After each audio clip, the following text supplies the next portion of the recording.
ताकत बाटे मन में के रानी।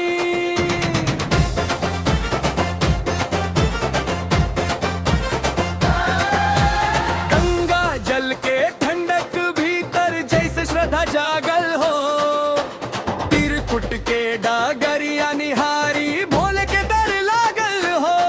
भोला बाबा भोला बम बूढ़े होके सबे संकट दर्शन पावे। आज मनवा जैसे मिल गई हो भक्ति हर हर बम चली देवघर हो। हर हर बम जयकारा बाबा बैजनाथ दयालु रखिया सब पर छाया। हर हर बम चली देवघर हो मनवा लागल पावन। बोला भोले बोल शंकर सावन लागे सावन।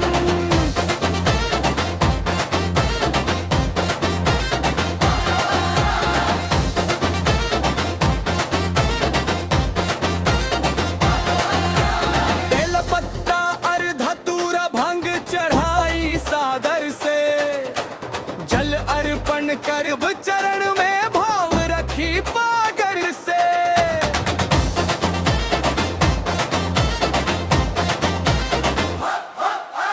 डमरू के धुन पर नाचे कांधे वाला हर भक्त।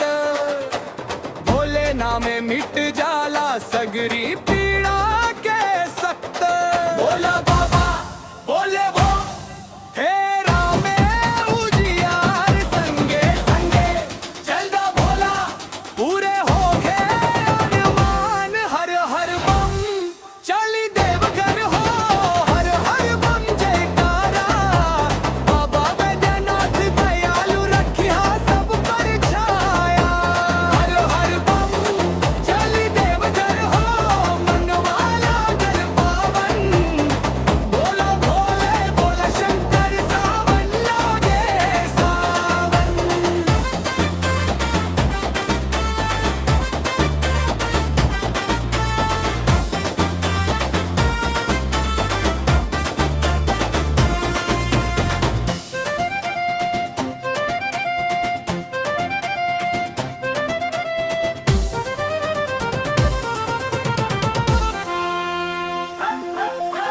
नगरिया गूंजे बम बम मंगना भरी हो उजाला।